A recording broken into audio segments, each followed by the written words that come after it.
یہ دلچسپ سٹوری سامنے آئی ہے آسٹریا سے۔ وہاں کی ایک خاتون ہے جن کا نام ہے مارلین اینگلن ہورن، 31 سال اس کی عمر ہے۔ اس کو اپنی دادی کی طرف سے رقم مل گئی ہے۔ مشہور امریکی میگزین فوربز نے جس کا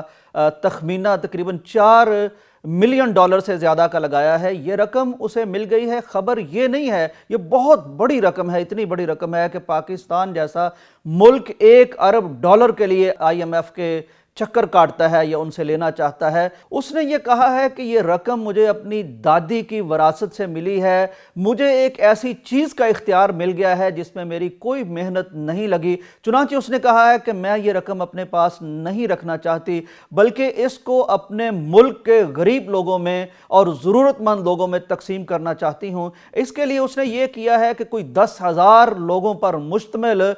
لوگوں سے رائے طلب کی ہے، جس میں سے 50 افراد کو وہ منتخب کرے گی، پھر اس کی وہ کمیٹی بنا دے گی جس کا نام رکھے گی good council for redistribution, یعنی کہ اثر نو تقسیم کرنے والی ایک اچھی کاؤنسل۔ تو اس کے لیے وہ انٹرویوز کرے گی، اور جب یہ لوگ آئیں گے ہر ویکینڈ پر تو وہ ان کو اپنا سفری اخراجات بھی ادا کرے گی۔ اگر کچھ خواتین آئیں گی، ان کے پاس بچے ہوں گے تو ان کی رہائش کا، ان کے سنبھالنے کا انتظام بھی کیا جائے گا، مترجمین بھی رکھے جائیں گے۔ تو وہ کہتی ہے کہ اصل میں میرے ملک میں معاملہ یہ ہے، ایک تو یہ کہ وراثت کی جو رقم ملتی ہے ہمارے ہاں اس پر کوئی ٹیکس نہیں ہے، تو میں گورنمنٹ کو بھی کچھ نہیں دے رہی، تو اتنا پیسہ میری ضرورت سے کہیں زیادہ ہے، تھوڑا سا میں رکھوں گی، باقی میں اپنے ان غریب عوام میں بانٹ دینا چاہتی ہوں، تقسیم کر دینا چاہتی ہوں، جو سارا دن محنت کرتے ہیں، فل ٹائم محنت کرتے ہیں، اس کے باوجود ان کی گزر بسر نہیں ہوتی۔ اس نے یہ کہا ہے کہ ہمارے سیاستدانوں کا قصور ہے کہ ہمارے لوگوں کے پاس معاش کا یا روزی کا وہ سلسلہ اس طرح سے قائم اور دائم نہیں ہے، چنانچہ اگر سیاستدان کچھ نہیں کرتے تو میں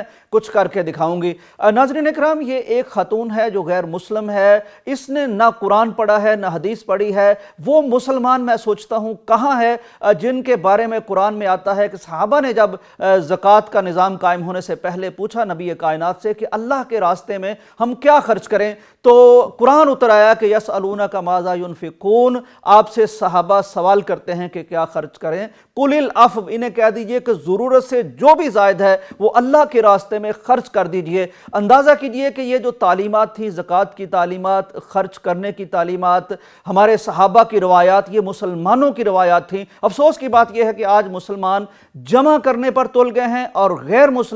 مسلمانوں کا وہ عمل، وہ رویہ اور وہ تعلیمات جن پر انہیں عمل کرنا چاہیے تھا، آج غیر مسلم عمل کرتے نظر آتے ہیں۔ ناظرین اکرام، مسلمانوں میں کس طرح کی مثالیں سامنے آتی ہیں۔ حال ہی میں ہم نے اپنی عدلیہ میں دیکھا کہ ہماری پاکستان کی مشہور شخصیت ملک ریاض، جن کے بحری اڈوں، جن کے پلازے، جن کی سوسائٹیز، جن کی دولت زبان زد عام ہے، لیکن جب عدالت میں دیکھا گیا تو پتہ چلا کہ ان کے نام پر نہ تو کوئی گھر ہے، نہ پلاٹ ہے، سائیکل تک نہیں ہے۔ یعنی ہماری ایک طرف جمع کرنے کی حرص اتنی زیادہ ہے کہ ہم ہر ممکن طریقے سے ٹیکسز بچانا چاہتے ہیں، اپنے نام پر چیز بھی نہیں رکھتے۔ دوسری طرف ہم غیر مسلموں کو دیکھتے ہیں کہ ان کے دل میں مخلوق خدا کا اتنا درد ہے کہ وہ روپے پیسے کو نچھاور کر دینا چاہتے ہیں اور اس کے لیے سوچتے ہیں۔ کچھ مثالیں میں آپ لوگوں کے لیے لایا ہوں، ذرا دیکھیے۔ مغربی دنیا کی ایک گلوکارہ ہیں میری اوسمنٹ، ان کی دولت کا تخمینہ $16 ملین کا لگایا گیا ہے، لیکن حیرت انگیز خبر یہ سامنے آئی ہے، یہ کہتی ہیں کہ میں اپنی اولاد کے لیے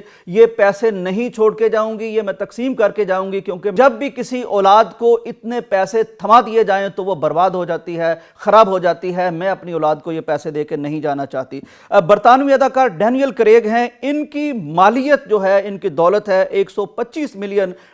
ان کے پاس پیسے ہیں۔ وہ کہتے ہیں میں تو یہ سوچنا ہی بھی گوارا نہیں کرتا، ناگوار لگتا ہے مجھے کہ میں اتنے پیسے اپنی اولاد کو دے جاؤں اور برباد کر جاؤں۔ اسی طرح گورڈن رامسے ایک شخص ہیں جو دنیا کے مشہور ترین شیف اور کک جو ہوتے ہیں ان میں سے ایک ہیں، مہنگا ترین ان کا ایک ریستوران ہے، لیکن ان کی خبر بھی آپ کے لیے اور ہم سب کے لیے بڑی عجیب ہوگی۔ وہ کہتے ہیں کہ یہ شاذ و نادر ہی ہوتا ہے کہ ہمارے اپنے قیمتی ترین ریستوران میں، میرے اپنے بچے 5 بچے ہیں اس کے، کہ وہ آ کے کھانا کھائیں۔ ایک اور حیران کن بات اس نے یہ بتائی ہے کہ ہم جب بھی ٹریول کرتے ہیں، ملک سے باہر جاتے ہیں، تو ہم نے کبھی اپنے بچوں کو اپنی فرسٹ کلاس میں سفر نہیں کرنے دیا، وہ پیچھے اکانومی میں بیٹھتے ہیں۔ ایک مشہور امریکی